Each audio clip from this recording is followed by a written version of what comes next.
Every morning at exactly 6:04 a.m., a boy no one knew stepped through the doors of Dottie's diner.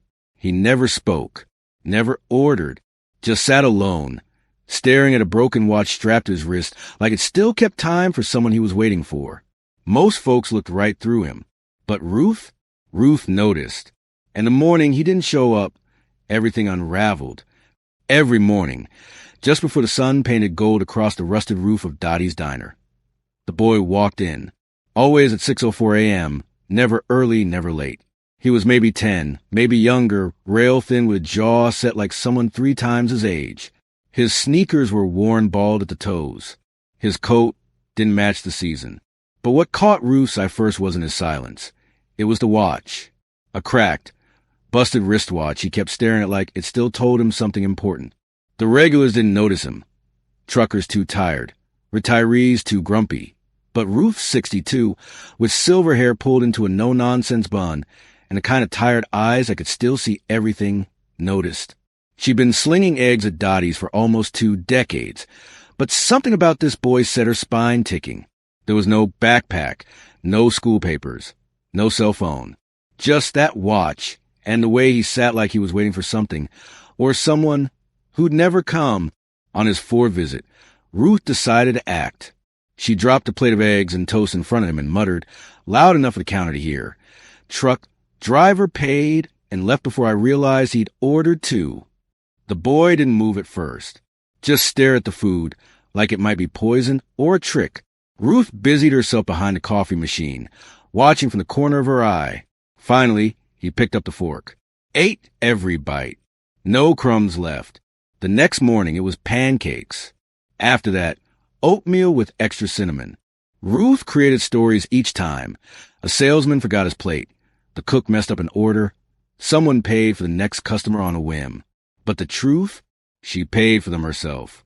A few dollars off her tips, the ones she was saving for new tires before winter. She told no one. The boy never asked why. Never spoke more than thank you. But every morning, he came back. And every morning, she made sure he didn't leave hungry. The cook, Joe, noticed first. He was a crusty Vietnam vet with grease-stained fingers and a heart he pretended didn't work anymore. Kid gives me the creeps, he grunted one morning. Always quiet, watching, like he's casing the place. Ruth didn't argue. She just said, he's not casing anything, Joe. He's surviving. But the rumors started to swirl. Shirley, who worked the swing shift, swore the boy had been sleeping behind the abandoned gas station 3 blocks over. Others claimed he was part of a gang running drugs down from Syracuse. Ruth rolled her eyes but kept her ears open. One evening, she found a crumpled gas station receipt under his booth. On the back, a number and a name, Teddy, 3 nights only. Something about it chilled her. She waited until after her shift, pulled out her old flip phone and dialed. A man answered, voice gruff, like he'd been woken up mid-cigarette. When she asked about the boy, he hung up. No goodbye. Just dead silence. That night, Ruth didn't sleep. She'd seen enough broken kids in her life to know when something smelled off. 2 mornings later, the county sheriff's deputies rolled into the parking lot, all badge and swagger. They came inside asking questions about a boy seen near the woods off Highway 3. Said a neighbor called it in. Described him as suspicious. Ruth played dumb, wiping tables slowly, feigning confusion. Boy? We get lots of boys. Can't say I recall one like that. But the kid knew. When the deputies walked past his booth, his shoulders locked tight. Eyes stayed down, but Ruth saw the tension. Like a bird ready to bolt. When they left, she slipped him an extra muffin and said low, "They're sniffing. Might be time you move along." For the first time since he walked through the doors of Dottie's, the boy looked her straight in the eyes. He didn't speak, just gave a slow nod like a soldier receiving orders. Ruth didn't know then, but that single moment would change both of their lives forever. That night, while past closing, someone knocked on Ruth's door. Hard, urgent. She grabbed the old baseball bat by the fridge and opened it just enough to see. There he was, soaked to the bone, trembling, holding a canvas army bag stained deep maroon. He didn't wait to be invited. Just stepped inside and dropped onto her worn couch. I didn't do anything, he whispered, voice raw and cracked. But he made me run. Ruth didn't ask who. She made tea, draped her old quilt around him, and sat down beside the bag. When she finally opened it, what she found made her breath catch. A military photo, him and a man in uniform, and a folded letter marked, "Read only if I'm gone." The handwriting was sharp, disciplined. The letter told of a man discharged under disgrace. An uncle, violent, paranoid, dangerous. Ruth didn't need details. She'd lived enough to read between the lines. Whatever had happened, it hadn't been the boy's fault, but the state wouldn't care. Cops wouldn't care. She had a decision to make, and fast. The next morning, Ruth called an old friend, a retired judge who owed her a favor for keeping quiet about his late-night coffee and pie visits with the high school art teacher. Then she called a trucker named Red, who owed her for bailing him out of a drunk tank years ago. In 12 hours, Ruth had a plan. The boy's only living relative was a grandfather, a Marine vet who lived in a fishing cabin in northern Maine, completely off-grid. The man didn't even know he had a grandson. Ruth wasn't about to let some overworked social worker toss the kid into a system that would chew him up and forget his name. So she packed up her old Buick, tucked the canvas bag in the back seat, and hit the road with the boy buckled in beside her. It wasn't the first time she'd driven without a map, but this time, the stakes were everything. Every diner they stopped at, every gas station, Ruth watched the shadows. The boy talked a little now. Said he missed his uncle, but never felt safe.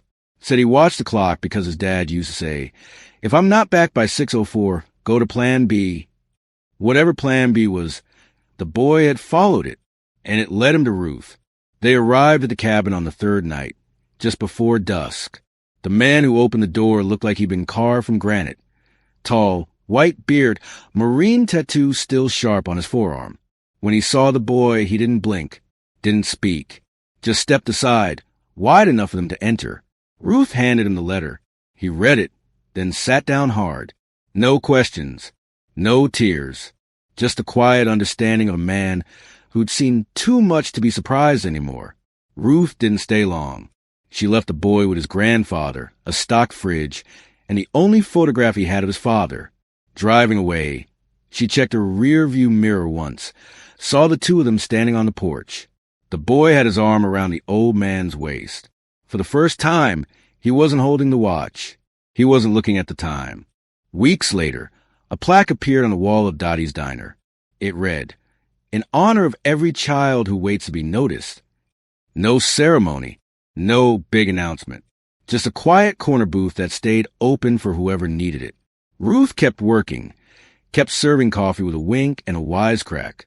But now, she paid closer attention to the kids who came in alone. She listened for silences, watched the way they looked at full plates.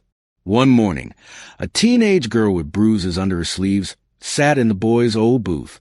Ruth didn't ask questions, just brought her French toast and left the bill blank. Years later, long after Ruth had retired and Dottie's had been bought by a new owner, a letter arrived in the mail. Handwritten. The penmanship was careful. "Dear Miss Ruth," it began, "I still wear the watch.